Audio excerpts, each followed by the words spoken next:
What an unfortunate coincidence. I recently came across this clip on my For You page on Rednot where this Chinese lady was asking Americans about their relationship with the police because she was referring to some past videos of Americans being pulled over. But I was surprised to see that this incident has happened again. And in this video, we are not going to see any other footage of this, but we're going to look at the reaction of Americans. How have they been able to respond to this unfortunate situation? I watched a video where a guy got pulled over, he rolled down his windows, and he kept his hands on the wheel. He didn't even dare to move. It wasn't even so dramatic, but I felt tense watching it. Is that normal in the US, or was he just being too cautious? I've always felt like a lot of Americans have a pretty negative view of the police. In many shows and movies, they're portrayed as aggressive and even abusive. And I still remember the George Floyd tragedy back in 2020. It was heartbreaking. And I was shocked to hear people say it wasn't the first, and it probably won't be the last. It made me wonder what happens when people start to fear those who are supposed to protect them. It's so different from how I was raised. In China, when a kid gets lost, we tell them to go find a police officer because they're the ones you can trust. But in the US, even adults seem to avoid cops. It's kind of sad because I know there are good officers out there who really want to help and protect. But because the bad ones kind of ruin it for everyone else, that fear just sticks. So how do you feel around the police? Do you feel safe or scared? I'd love to hear your Did y'all see that black man that got pulled over by the police because his lights was off? And he simply just asked for their supervisor because they was being super aggressive towards him, and they busted his window open. He suffered from a concussion because they slammed him on the floor. The white officer punched him in his fucking face, busted his lip open. He had to get 9 stitches in his lip. He suffered from short-term memory. That whole situation pissed me off. But nothing more pissed me off to see a black officer involved. There was literally 3 of y'all. 3 police officers choking this man out, forcefully throwing him on the ground over a light. At what point will y'all realize y'all have to result differently in situations? This is why civilians are retaliating. This is why they are unaliving y'all now. Because y'all think y'all above the law. For real, y'all think can't shit be done to y'all.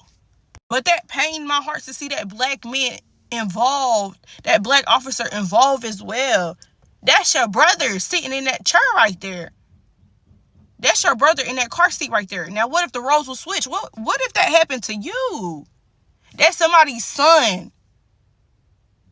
This shit getting too out of hand. It's too crazy. Y'all were completely wrong for acting like that towards that man. He was asking for a supervisor because he refused to get out the car, which he had a right to do so because you put him over for whatever reason, right? So he was calmly asking for a supervisor, and they did not send a supervisor out there. So the one police officer proceeds to punch his window in, broke the window, and then struck him in the face. And then they reached in there, opened his door, wrestled him out the car, struck him again, when 2 black police officers were standing right there the whole time and didn't even react. They didn't even step in to calm the situation down. Is this what we do in that Jacksonville? Y'all ain't nothing but a bunch of cowards. And I hope he sue the hell out of y'all.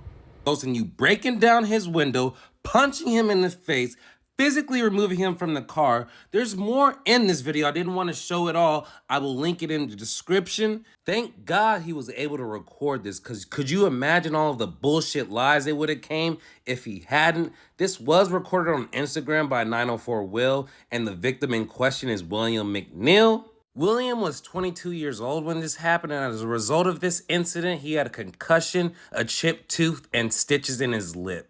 But yes, it's disgusting, and you people will still go out of your way to defend cops and act like they don't treat black people different than they treat other fucking races. I fucking hate y'all, man. That shit is one of the first videos I saw this morning. It fucking enraged me because he listened and complied. He just asked questions. He was trying to get to an understanding of why you are holding him like this when other cars didn't have their headlights on as well. But because he's black and didn't have his headlights on, you physically removed him from the car, put physical harm on him, and put him in fucking danger. I hope a lawyer gets on this case. Cops are out of hand, and I'm sorry if that video triggered you, but I felt the need to share it. And this whole time, you can see on his face that he's just being calm and patient. Like, he's not even trying to be belligerent or anything. He's just trying to understand why they pulled him over. But now that this whole situation came out, they're going to put the cops on administrative leave, paid leave on top of that. You know, when videos like this come out, the cops usually get a slap on the wrist. Just to let y'all know, this whole thing happened because he didn't have his headlights on. During the day, by the way. I don't know why you would have your headlights on during the day. I understand at night, but during the day, I don't get that at all. But hopefully he files that lawsuit. This whole thing was just insane. But hey, it ain't nothing new. We see this stuff all the time. He not getting no money. He not getting no money. I know we was all up in arms and shit like that, but he not getting no money. According to the body cam footage on the cop, he not getting no money. It's up. We could try to defend him and all this, and I understand. Listen, I get it. It was a little aggressive. It was a little aggressive, but go watch the cops' body cam footage, man. You'll see why. He not getting no check, though. I tell you that now. He not getting no check. How can you defend this type of behavior? How were those policemen right in any type of way in this situation? They just weren't. And y'all wonder why black men are so worried, so scared of the police, bro. Even during a normal traffic stop, shit like this can happen. Anytime we get stopped, bro, we already thinking, yeah, this could be it. This could be our last day because y'all niggas do shit like this. The craziest, most disappointing part of this whole video to me was when the black officer went into the frame. He came into the frame. He's literally standing over the other officers while they're beating this nigga while he's on the ground and handcuffing him for no reason, by the way. This is all over headlights. Now he's being arrested, saying he's resisting. The nigga was not resisting at any point during this video. But he's letting the shit happen, though. He didn't even tell his partners to stop or nothing like that. He's letting the shit happen. He's just watching. Niggas like you, bro. You niggas are sick. And that's why I say, hey, even if he's black, that does not mean he's going to ride for you. That does not make him your brother for real, bro. They not going to do it. From the video that I just watched, that nigga's about to be a millionaire. Because he better sue them for every last penny they got.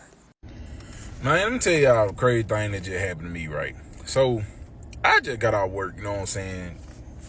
Just got out of work. Man, we been in PDs all day, from 8 o'clock to 4 o'clock.